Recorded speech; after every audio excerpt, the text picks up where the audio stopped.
How do you deal with the stress and anxiety, and why do we put ourselves through this, PT? Why do we do this? I don't know. I hadn't figured that part out, why I choose to do this. But no, I know why. I know why, because I value freedom and independence over anything else. What is going on, everybody? Welcome back to the Shane Sams Show. I'm excited to catch up with an old friend. Many people know him as PT Money. He is the one, the only Philip Taylor. What are you doing, brother? Dude, got a lot going on, man, but it's good to see you and good to be hanging out today. We always have a lot going on, man. I feel like once you get into online stuff, live event stuff, and all this other crazy madness that you wake up every day with your feet already running in the bed. You know what I'm saying? Yeah. Well, events have a way of putting you at the center of everything, right? So it brings a lot of opportunity your way. Yeah, man. So let's talk about that. Tell everybody a little bit, just real quick. Just give us the nutshell version of like your background. Talk about FinCon a little bit, sure. And then let's jump into it. Sure. I came up as a CPA, following Dad's footsteps, and thought I would do public accounting. Kind of had an inkling that I would have entrepreneur stuff in my future. Took me a while. Played the conservative route, paid off my debts, got my finances in order, met my wife, and started having family and stuff. And then along the way, I discovered personal finance blogging, and I decided this would become my thing. So I took that full time as my career.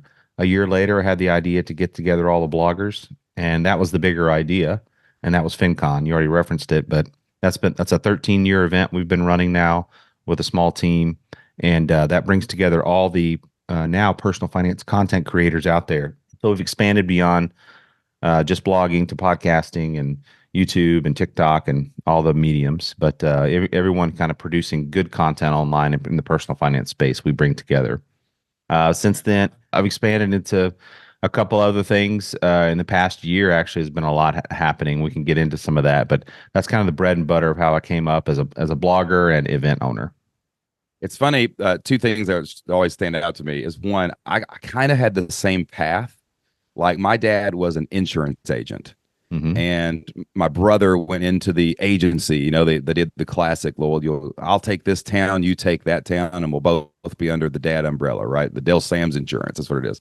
And I left when I got out of college. I didn't know what the hell I was going to do, so I was like, I'm just going to go sell some insurance. And I was in my, I don't know. I had the entrepreneurial bug because my dad was an entrepreneur. But I remember one day I was at my dad's like office, and I was filing papers in this little room. And I was like, am I going to do this for the next 40 years? Am I going to just work for my dad? Like, you know what I'm saying? And I was like, and it gave me that spark. And it didn't go into entrepreneurship immediately. I went backwards a little bit. I had played high school football and didn't get to play in college or anything. Kind of got hurt, didn't get to play my senior year. And I had this bug. So I went and coached football. I got a GA job in college football. I coached at West Virginia and Eastern. But that thrust me into this madness of like what else is like possible. And after about 10 years of teaching and coaching and all that led to like entrepreneurship. But like, it's funny, like when I got in my dad's office, did you feel like that? Were you like, I'm going to work for my dad the rest of my life? That's going to be my identity. Yeah. I was instantly smothered. I love my dad, and, a respected profession.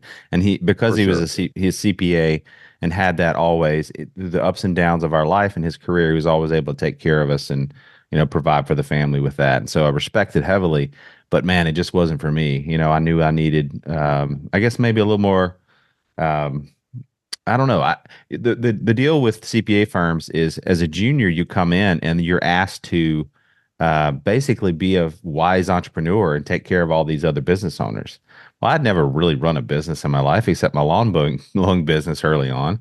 So it's kind of weird to ask these junior accountants to like, oh, you should do the tax return and do the audit and do the bookkeeping for all these $1 million businesses that are out there, and then you'll be really helpful for them. It's like, what?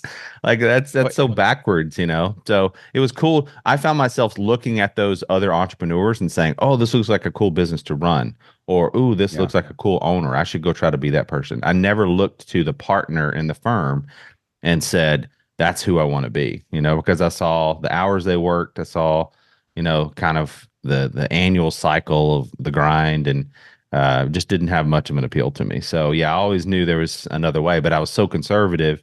I needed the paycheck too, you know. Yeah, 100%, man. I'm the same way, dude. My security gland produces a lot of hormones. You know what I'm saying? Like, I gotta have backup plans to the backup plans in case, like, Right. it's like, all right, well, I got my house I live in. I got this other house that's paid off. I got some money buried out in the woods. I've got my Right. get out bag in case the whole Mad Max starts on us. You know what I'm saying? Like, I'm very conservative when it comes to the backup plans, dude. Yeah. And I think Yeah. that comes from my parents as well. And I don't know if I don't know if I ever told you this, but FinCon, I've spoken at FinCon, I've attended FinCon. To this day, I think FinCon has the best community of people, like of any conference, anything else that I go to. Most of my friends that I'm texting, like Tom Sylvester, Dustin Heiner, Monica Louie here and there, all these people, I feel like everybody I know I met at FinCon. Hmm. But FinCon actually plays a really, really small but important role in my entrepreneur journey. When I was a teacher, and we had, long story short, decided to try to do something different, right? We knew that the status quo was not working for me and my wife, Jocelyn. My wife's sister, her name's Andrea, she was doing like some blogging. She just started like randomly blogging. And I remember we were at Jocelyn's mom and dad's house, and she had just gotten back from this conference or something. And it was called FinCon. And she was telling us all about it and how cool it was and how she was making some money off of her blog of being a single mom or something and debt free or whatever. I don't know what she was doing. But like, I just remember thinking, wait a minute, there's a place where bloggers go hang out and they just talk about how they can make more money by people finding them in Google. Like it absolutely like blew my ever loving mind that was even possible. And I had kind of started researching and heard about some stuff online about this. But when I knew that there was a real physical location in the real physical world where real human beings, one that I knew, actually went somewhere and they all talked about how much money they were making on the internet, like FinCon made it believable for me that you could actually do this, dude. So thank you for hosting. And it might have literally been, I think, when was the first FinCon? What year was it? 2011. Yeah. She must have, it might have been 2012. Now, I think she was at the first one, I believe. Or yeah, maybe the second one. Where was it at? Was it in St. Louis or Denver? So we went Chicago, Denver, and then St. Louis. So maybe it was the same. So that was the spark that launched the empire, baby. It was just because it's not real when you just hear some joker on a podcast like me and you talking about it. Right. But in the real world, a live event with other people, you're like, it's so inspiring, dude. You know what I'm saying? That was the special. It was the internet come to life. It really was back and then. And it was a special group of people who I was lucky to be around, because I wasn't an A-list blogger, and so I was just the party guy. Let's bring everyone together. And I had that passion. And that, you're right, it was a very powerful spark. And because it had changed my life, I wanted to then bring more people into it, But it's a special community, you're right, because money, I think particularly because personal finance is so still taboo, right? And so many people are afraid to talk about it, and yet we've kind of overcome that, and our spouses are sick of hearing about it, and we've run out of people in our real life who will listen to us. So finding this tribe online to talk about not only about the personal finance stuff, but how do you like build a business around that? That's like, a sort of a rare combination, and it makes for a special community, like you mentioned. Good group of people. So I'm glad you found us, man. And obviously you've impacted, you've come and you've enriched that community with your own spice as well. So thank you for that. Appreciate it, man. Good stuff. Good stuff, dude. Yeah. I love seeing the evolution of everybody because they all have these moments where they meet together and then you go do your thing for a year. Then you meet together and you do your thing for a year. And, I think people, and I've definitely been guilty of presenting life in this way a little bit. We think we find our thing that's going to work and it's going to work forever. And we fall right back into that. well, I guess I'm a CPA for 40 years checking people's taxes, right? But we get into our online businesses and our entrepreneurial journey, and we're like, I found the thing that's working.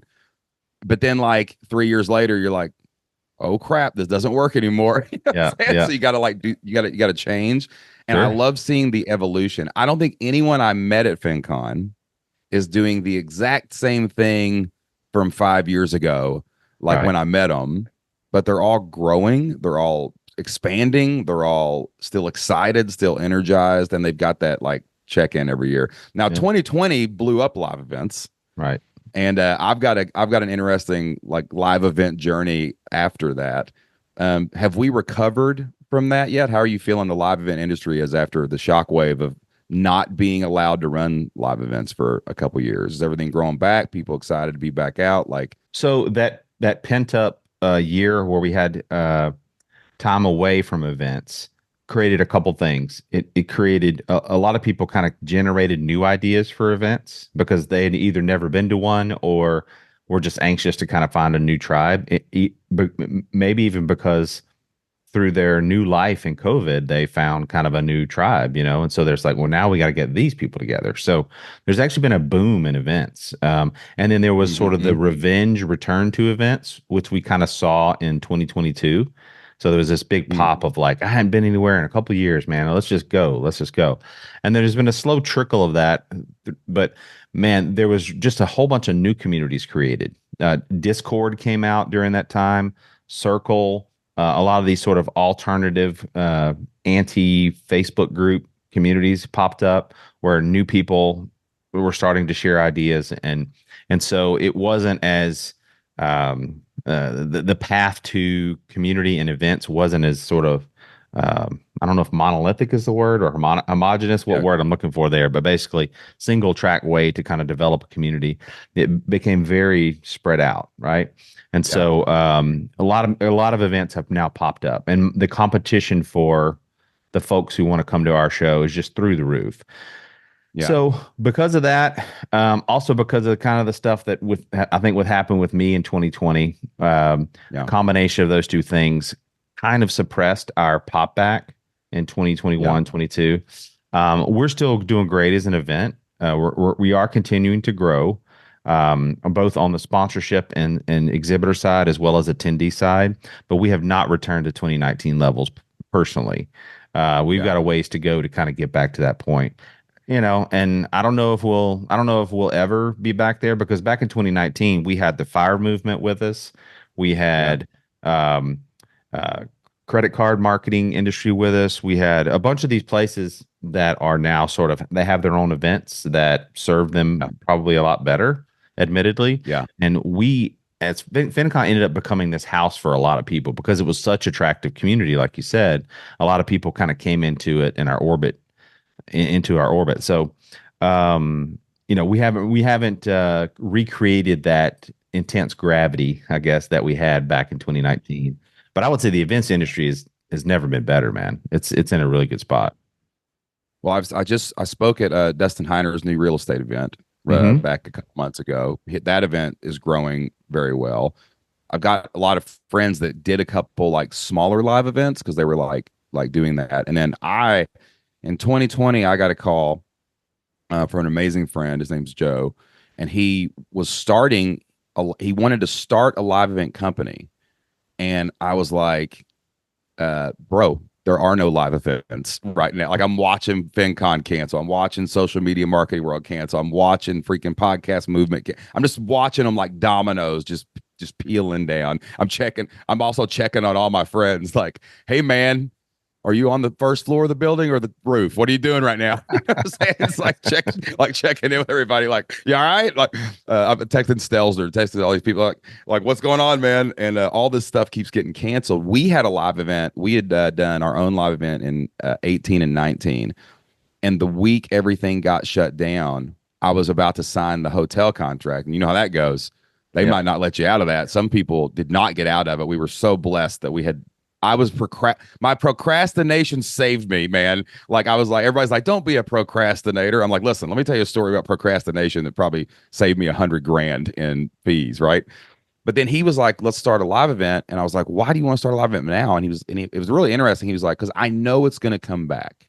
And when it does, people will be ready for it. So Yeah, yeah. I don't know if you knew this, but like I shut down Flipped Lifestyle's online side and we went all in with this company to host stadium events and seminars and high Wow. ticket coaching. And Let's so go. we jump in 2021. We were like one of the first probably events that were really like, screw it. We're like the only state that would let us do it was Florida. Mhm. Right. And we got 2,500 people to show up. And then we Amazing. got like 300 or 400 people to show up at our seminars and found a lot of amazing stories and clients and things. And then in 2022, dude, that was like the best year ever. I mean, people were just pouring in. We were going 8,000 people in Dallas, 10,000 Wow. people in LA, these That's big, so huge cool. events. But man, after living through the live event space for 3 years, props. It was the hardest and best and exciting 3 years of my life. We actually stepped out of it because I was just on the road like 4 times a month. You know what I'm saying? Sure. But Sure. it was crazy how explosive it got in 2022, even into 2023. Yeah. But then we saw that company's still there. I'm doing different things now, but I do speak for them some. Okay. And you see a trickle down in the live event industry of butts and seats a little bit, right? And I don't know Yeah. if that's competition or if people just got their fix and now they're kind of looking for Yeah. something It's a different, you little know? bit of a settling for sure. But yeah. Yeah, there was definitely a pop for sure. Yeah. So you bought another company, right? Y'all are going deeper into the live event thing. So you got Yeah. FinCon, Yeah. and then you decided to expand in a different way, not just grow one conference, but go into like another one. Like, so what is that all about? Yeah. So around spring of 2023, I started sort of seeing maybe some of that stuff we were talking about where it's like the pop happened, but then sort of back to reality. So with FinCon, I was like, we're not growing as fast as we need to grow with how I'm investing in this. So something Mm, needs to change. Either I mm, accept, somewhat of a decline posture and cut bait, cut expenses, and kind of reframe the event to be something, or we actually expand and we take our overhead and we spread it across more events. And so that's what we've chosen mm, to do. In the spring of 2023, I reached out to Matt Kepnes, who's the founder and was the owner of TravelCon, similar to FinCon. Started as a travel blogger conference, and had it for several years. Unfortunately, he started right before COVID, so we kind of had it through all that period, and it just was tough, yeah. tough time. I had a long runway with FinCon, but he didn't have as much. And so he actually shut it down in 2022. So when I came to him, it had been a year since he shut it down. And I said, hey, would you consider letting the FinCon team take it over and run it? And so we worked out a deal where I bought it and we decided to have it in the spring of 2024 this year and bring it back. It was scary. It was something that I needed the team's approval for, but I said, hey, if we want to kind of keep going as the status quo, this is probably what we need to do. Yeah. Um, Yeah. and they were ready to roll. So worked out a deal with Matt, made the acquisition of the brand and the assets behind TravelCon. Um, and sort of reignited that. So we went through a process of re-engaging the list, took surveys, tried to find a good date and location, tried to kind of replicate what we had done in 2011 with FinCon, and tried to really let the community help us grow it and bring it back. So it wasn't going to be the PT show, or we didn't have a particularly big travel influencer that was going to be involved other than Matt. He did say he was going to come back to the first one, which is great to have. But we just started gathering the tribe and getting their input and helping them, allowing them to kind of help us build the event. That's super fascinating about like that you bought it. That's one thing, and you're doing it, and you've already got the systems in place because you know how to run an event. Like you know how to do Right. this. It's not that Right. it's just different people, butts and seats. But like one thing we've had to do is re-engage our old flip lifestyle community. I mean, my podcast kept running for those 3 years. Mm-hmm. But the online, we didn't sell anything online. We took it completely offline. We only sold at our live events because we wanted people to come to the live events and buy there, right? Got it. But now, as we move back online and we settle back into a lifestyle that's more like what we want, right? We're Right. re-engaging our list. We're activating all the online community back up. And that's been harder than I thought it would be. You know Mm, what I'm saying? I thought, oh, I'll just send an email. Everything will be fine. And it's like, oh crap, nobody opened it. They haven't had an email from me in 6 months. right. You know what I'm saying? Yeah. Like, Yeah. so like, how did you guys re-engage the list? Like, what was the strategy there? Was it just like get excitement? Was it just like, hey, we're back? Did you say new ownership? Like, because they Yeah. had a built-in community that hadn't been touched for a while. Like, what was the strategy on doing re-engagement? Well, we needed Matt's help, right? So we need the founder's help. So that was part of the acquisition was I said, I need the first email to come from you to explain kind of what Mm, happened and what's going to happen. So I got him and his voice to kind of move it forward initially. And then we flipped it on its head. Matt was very much this was his conference kind of thing. He planned it, it was what he did, and he put on a great event. So we had a lot of pressure going into it, but we chose a different philosophy. We said we're actually going to let them help us create it. And so the first thing we did after Matt's initial email was a survey that said, "What you're a community. There are other events you go to. There are other places you hang out, but we know you loved TravelCon. There's a reason you went to the last one, or you were a sponsor at some point. We know you loved it, so we know there's a lot of interest in bringing it back, and so help us do that, right? And so we took a mm, very open posture. One of the things we probably should have done a little better was to actually talk about who we are.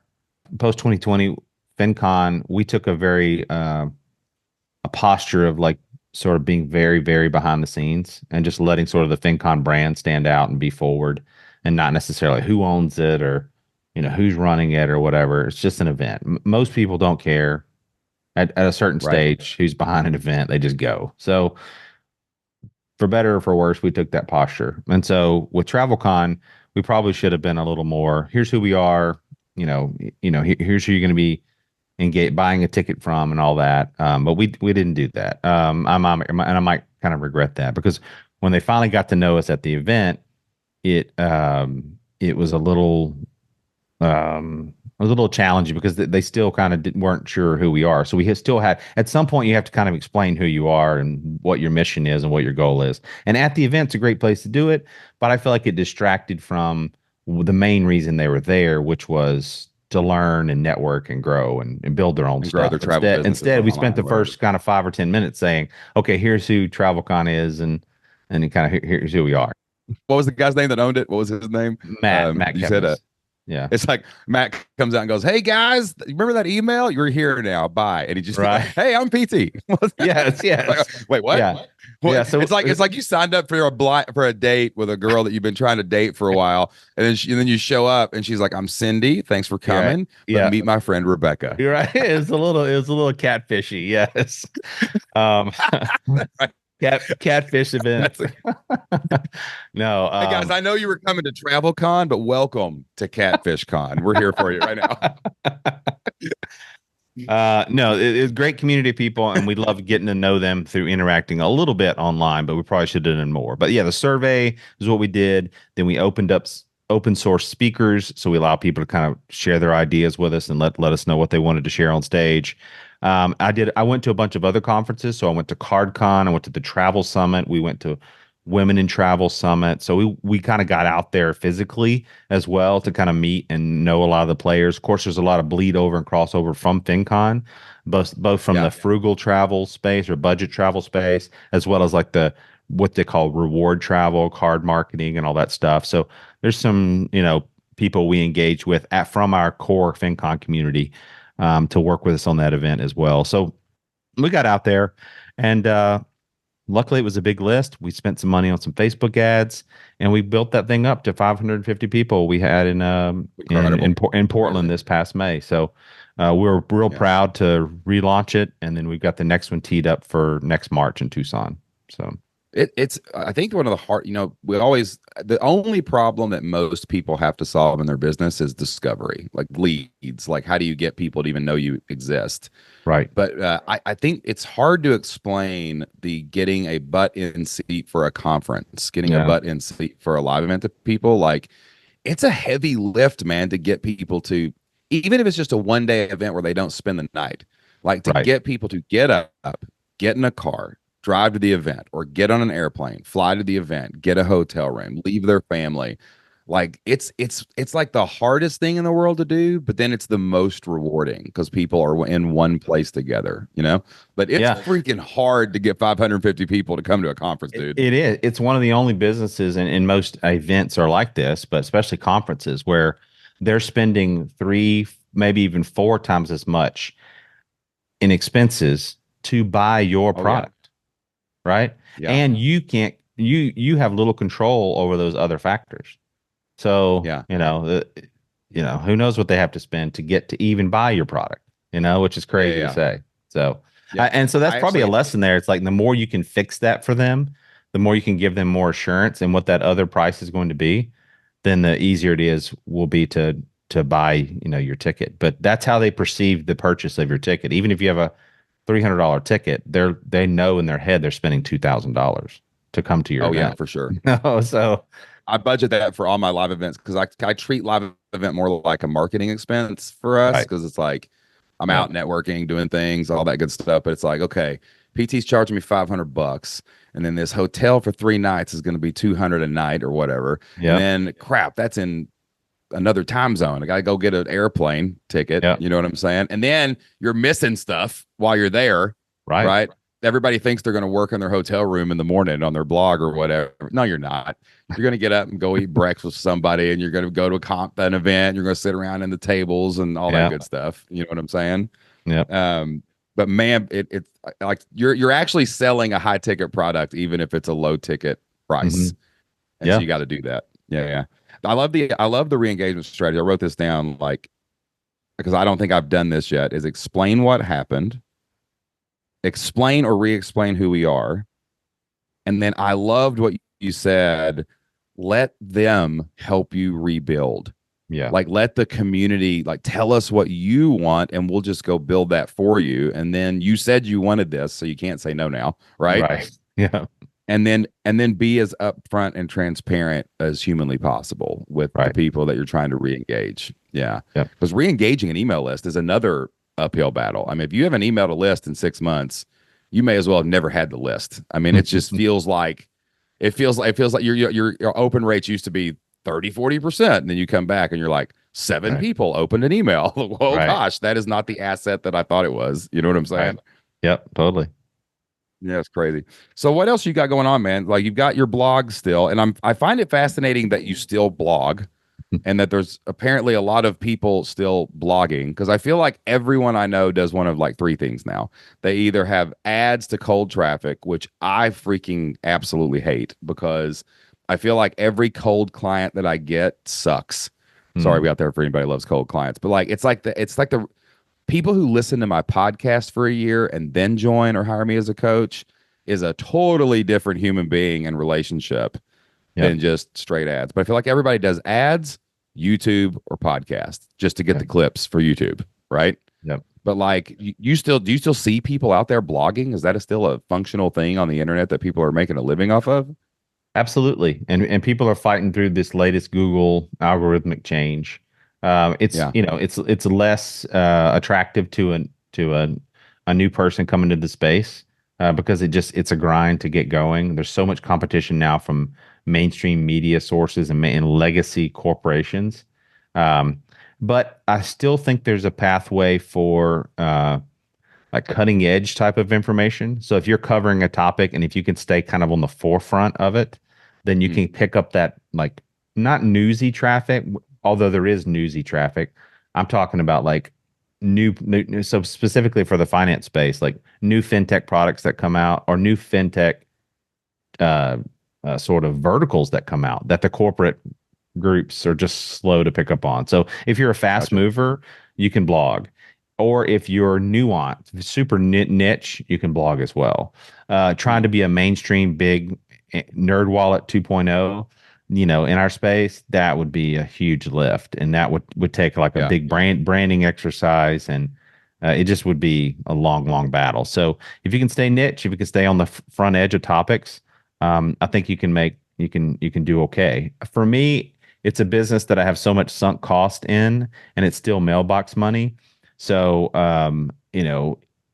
it had a huge potential back in the day. It made me a lot of money back in the day. Up until the fourth FinCon, PT Money was still my dominant source of income. And Right. so it was doing gangbusters and doing really well. So it's like, I really have a hard time putting that business down because who knows Yeah. if I can maybe bring that back in some way someday, and it's such a Yeah. powerful vehicle. So yeah, I blog there probably once a quarter, put up something new. I'll see kind of a new thing pop up, like in Texas. Give you a quick example. In Texas, there's a new fintech that is doing real estate, property tax negotiation for you. Okay. And historically, like lawyers do this, property taxes in Texas are huge. So it's a thing. People, um, try to get them negotiated every year. So all that to say, this fintech popped up, and I was like, "Ooh, this is actually a cool thing." Oh, what do you know? They have a referral program. Let me reach out to the Yeah. marketing department and start having a conversation. So I write a killer review of using their product. Instantly ranks number one on Google because no one else has touched it yet. And I do a really personable. I used it for my real estate, properties. Here's how I did it. It pops. And then I actually go to the marketing department and convince them to start an affiliate program. And they Mm. start an affiliate program. And then I, talk to a lot of other bloggers out there, try to get them involved in it as well. I get them to sponsor, FinCon and come to that. So I'm like scrapping with these new companies to kind of bring them in. And so that's an area that has continued to work for me. And so Yeah. I think giving up the blog would be giving up that kind of leverage point because I get so much inbound with it, right? So many Yeah. people come to me because I have it. Um, but it's the most neglected piece of my business, piece of my entrepreneurship empire. I guess at this point, it's not an empire, but my Yeah. Yeah. portfolio. I wish I was doing more with it. It's just not making enough to justify putting a lot of and it's up. It's so much is in Google's hands, and so Yeah. I've had years where I pour a lot into it, and then Google just flips a switch, and it's like a year of investment and all that, meant nothing to them. Gone. Yeah. Yeah. Yeah. So I've kind of perceived it as like, okay, that's my lifestyle business asset. If and when I have more time down the road, I'll invest back into it. But for now, I'll just kind of keep the pump primed every once in a while. So, Yeah. I think it goes back to that live event kind of theory though, is like what one thing that I've noticed two things change dramatically in the last couple of years. One was COVID. COVID jacked up everything. I mean, just like everybody had to go in some kind of different direction. You had no choice, especially online stuff, right? Online yeah, boomed, that's fine, but like at the same time, you're doing different things. So COVID changed like a lot of that. And then on the backside of that, I go back to the live events and coming out of COVID. I think where the spillover has happened online is communities are kind of everything now. Like you have to, people are so craving any kind of human connection yep, after COVID and after AI started taking over. yep, Like everybody's talking about AI and AI is going to replace everybody. And now the machines are winning. And now you got to talk to Chat GPT every day to write an email or write a blog post or do anything. And like everything kind of went so like away from people yeah, that like people are wanting. And I think that's why YouTube is so ginormous and everybody's trying to have a YouTube channel because you feel like you're with a real human because they're talking and you can see their yes, picture and you can do all those things. Live events. Let's all go back to a live event. Oh my gosh, I'm hugging somebody again, right? right, But even in the online space, one thing that we've really been coaching, and we've always been memberships. That's what I've got known for was helping people build membership communities on their courses, on their coaching, all that stuff. And I think that everybody just wants that community. And a blog, the problem with a blog for me, the way it feels to me, I feel lonely when I'm reading a blog post now because of the way yeah, society has just totally shifted. yep, yep. The way I would think about it, beyond sort of the super niche thing and the cutting edge thing I talked about earlier is because you mentioned other mediums, and I do think they're increasingly powerful and more effective. And like you said, for the authenticity thing, people need to see your face, hear your voice, associate that with the content you're producing now.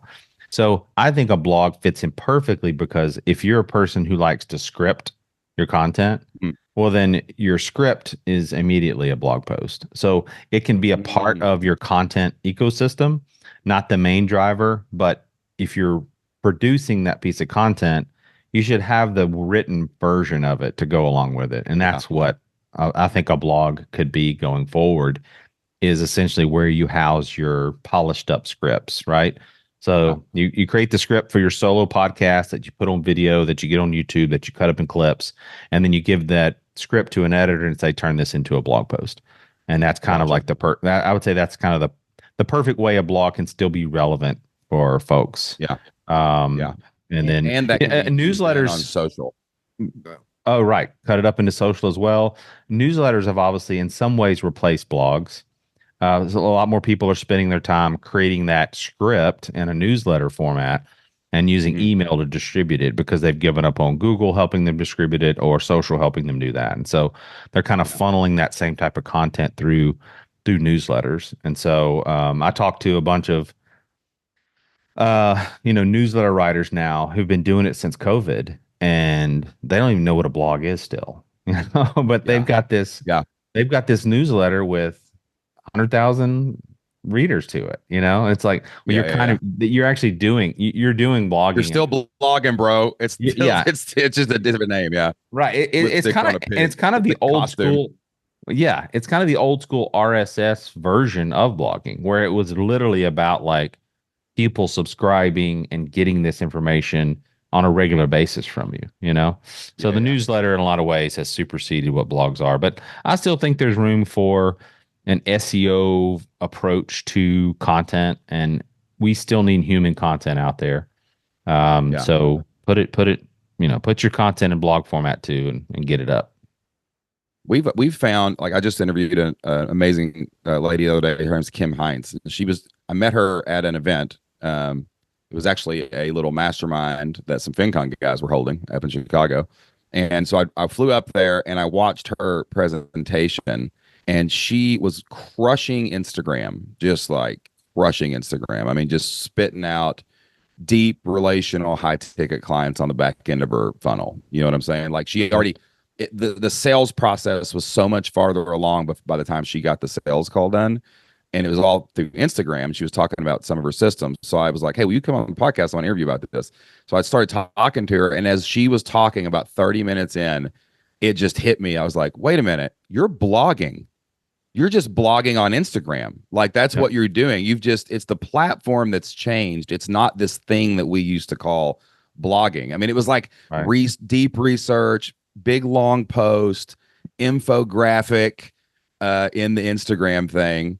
And then the comments and the DMs were just spitting out deep conversation and back and forth between the blogger and the reader. And I was like, oh, it's not gone. It's just evolved of where it's being distributed, basically. That's it. It's not just your website anymore. Yeah, we didn't even mention the Instagram blog. Yep. How to blog on Instagram. Yeah, that's huge. That's huge, man. Epic, man. Now let's bring this full circle here. Yeah. So you go to your dad's office and you're like, I can't do this. So you go do something else, build a live event company, build an online presence, build your network, learn all this stuff, and you circle back around and you buy your dad's CPA firm. Why all this live? I still consider live events online. I don't know why. It's like you said, it's all your online friends in one place, then you leave, it is, right? Yeah. But it still feels online. Like, why the going back and buying the CPA firm and creating this new revenue stream? You've got multiple streams of it. FinCon, TravelCon, the blog, and now you buy this CPA firm. Like, what was that all about? Yeah. So multiple reasons. I started by trying to help 2 years ago by trying to help my dad sell the firm, right? So it's been in our family a long time. I'm the other CPA. None of my other siblings are CPAs. So dad's always wanted me, to stay a part of the business in some way. And through the years, even when I took the leap initially to entrepreneurship, I think that spring I even did some taxes for him, for some of his clients, just kind of for a little side hustle money as I was building my online stuff. So I kind of constantly stayed involved from afar, at least, gotten to know the staff, really sweet group of people, hardworking, It's based in Branson, Missouri. I chose to plant myself post, leaving dad there and moving on my own way into the Dallas Metroplex area. So that's where I still live today and where I'm raising my family. So being a part of the firm, never really worked out through the years. Anyway, 2 years ago, I decided to help dad sell it. And then I said, look, dad, these firms can, if you position it right, you can sell your firm for like 1.5, times Yeah. what you're bringing in top line. So I was like, let's do this right. Let me help you set it up and get it sold. We started going down that process, and it just became clear that we were going to have a lot more work to do to kind of get it ready.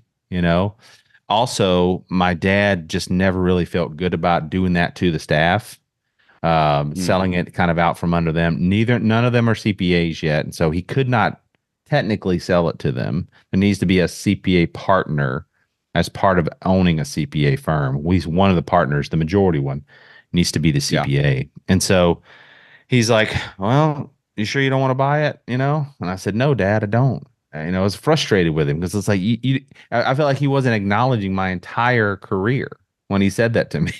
It's like, dad, those daddy issues. Yeah, man. Stupid childhood trauma and freak out. Oh, dang it. I was like, Dad, it runs deep in your soul. Yeah. I was like, stuff, man. Dad, I built all these businesses. Aren't you proud of me, Dad? Yeah. It was totally that moment, And then God used that moment, I guess, to kind of make me, because I try to stay curious, and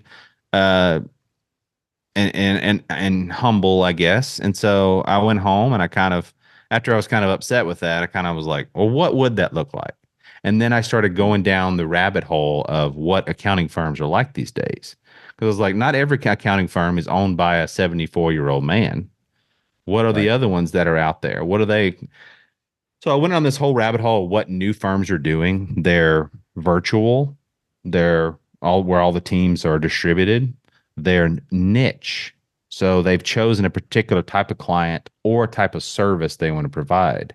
My dad had built very much a generalist local firm, right? And so sure. Everything to anyone in Branson, Missouri, he is your CPA, That's who he was. Yeah. And he made his name on that, and he does a good job for those people. But firms don't have to be built around that idea anymore. They can actually get good at serving a particular type of client with a particular service. Remember how I said I was frustrated with the accounting profession early on because they were expecting a junior accountant to know everything about all these businesses and do all these services for them. Well, now I am a successful entrepreneur coming into this space. So not only do I have some business chops now and can speak to these clients, but I can actually pick a lane and say, all right, here's who exactly we want to serve. We can sort of take the firm from who we are to then slowly transition it to being kind of a niche firm. Everybody gets a laptop now. You can work from home as many days as you want because I'm not moving to Branson. I'm staying here in Texas, and I'm going to run the firm from here. So I started envisioning this idea of this new future firm, right, that the firm could be. And turning one business into something else really got me excited. That's something that I had sort of done with TravelCon through this process. And I was like, I can do the same with the firm. We can convert it into this new idea. Not to disparage what my dad built because it's super rock solid and valuable. Accounting firms are like amazing business to run. They're so solid. People just come back every year to the same person. They don't ask questions. They just come back and they want to get their books done or want to get their tax return done. And so anyway, all that to say, like, it became this light bulb moment of, I have to buy the firm. I am the perfect person to buy the firm because what I'm going to do is I'm going to turn it remote. This team's I'm going to help them, come up into who they need to be and let them take over the firm, which is what my dad wanted them to do. But I'm going to force them to do it because I'm not going to be in the weeds with these clients. They're going to have to be the one that drives this forward. We're going to turn it remote so they have a lot more flexibility and freedom in their life. And then we're going to pick a lane. And you know what lane we're going to pick? We're going to pick content creators because that's who my other businesses serve. So TravelCon and FinCon serve content creators. And I said, that's my story. That's the entrepreneurship journey I went on. That's who we're going to go ultimately help. And so we're converting the firm to it's very slowly. We're introducing as a product line initially, but we're going to help content creators with their bookkeeping and tax. And so, what an interesting new challenge too. Like yeah, to transform something that exists into yes, something based on all that experience that you're like, be proud of me. Like, oh, wait a minute. I need to be proud of myself and yep, all the crap that I've done and use it in this next chapter to build the cool thing like in the real yeah, world. That's what catches me because I'm kind of that guy. I'm like the I hate the word serial entrepreneur, but I like to start the brand new thing from scratch. You know yep. what I'm saying? Like I love that process of like the excitement and the holy crap, are we going to starve to death? This is amazing. Let's go. Right. It's like, are we going to Yes, figure this out? right. But I've thought about like even we've gotten more online or more in whatever we do. I told Jocelyn just the other day, I was like, we need a real world presence kind of business, like Yeah. something that is independent. Not independent. I would definitely piggyback off of what we've already created, but what else could we do? And like, I've tried real estate and got rentals and all that stuff, and like, Yeah. didn't like that. That didn't really feel like the thing because there's not a lot of room for innovation there. It's just that's kind of an industry that works the way it works, you Hmm. know? But Yeah. like, I've always thought, like, what if you had like I watch these lawn mowing companies or like these pressure washing guys. Or even this guy, I've got a lake on my property, and the freaking dam broke, and the spillway opened, and listen to this, we lost 3 acres of water volume. We did the math. We lost 5.8 million gallons of water, and bro, I don't know where somebody's swimming because I have no idea where it went. It's gone. It made a creek on my neighbor's property and just started going that way, and we were both just looking at each other like, well, hope that's okay somewhere down the Gosh. stream. But I was sitting there, but this guy that came in, he was so good at what he did. Like he knew how to fill a hole. You know what I'm Hmm. saying? I mean, just Hmm. like just knew what he was doing. I watched him fix it. And I was asking him about his business, and he was like, I don't know, man. It's find people with problems. You know what I'm saying? Like, but I was like, I could run that business and never dig a ditch Yeah. and have some kind of real world presence that would probably you could have 10 of those guys working for you. I've thought about that. So Yep. it's super inspiring to see you do something like this. Like Yeah. go buy some excavator guy out and have own his equipment and have his Yep. team.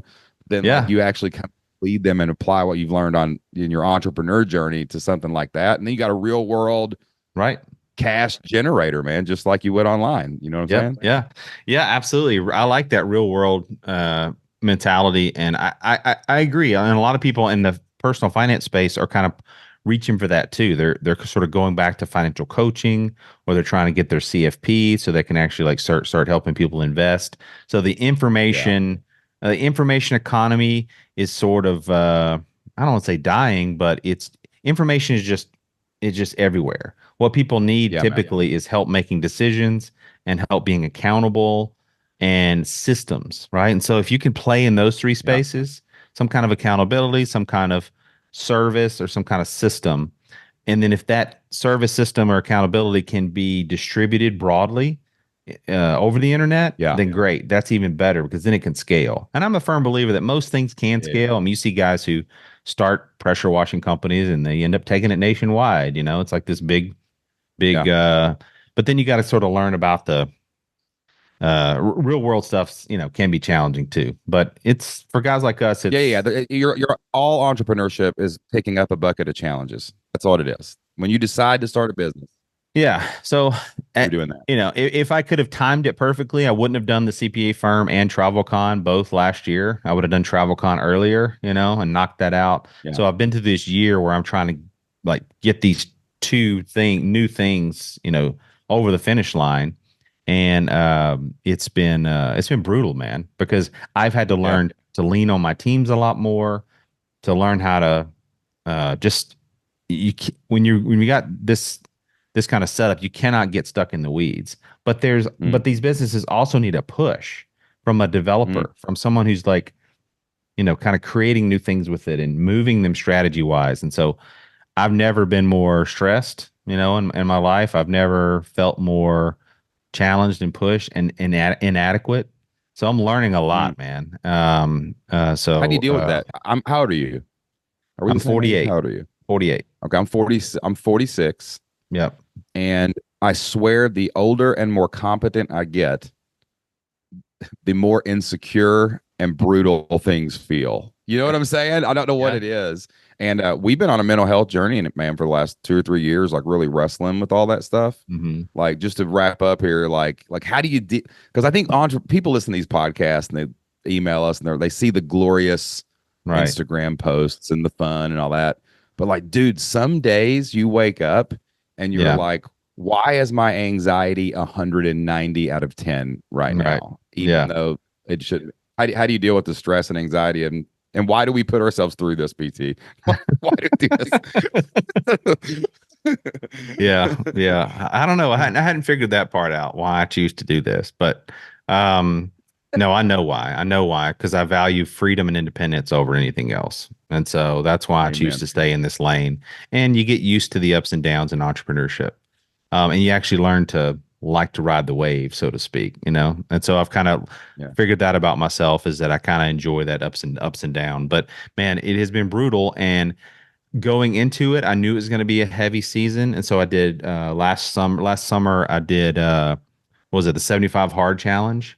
So I started with Mm, my sleep, my water, my exercise, my diet, and I did really well for that 75 days. there And you I go. was in tip-top shape. I was flying to Branson, talking about how I was going to do the deal. I was setting up stuff for TravelCon.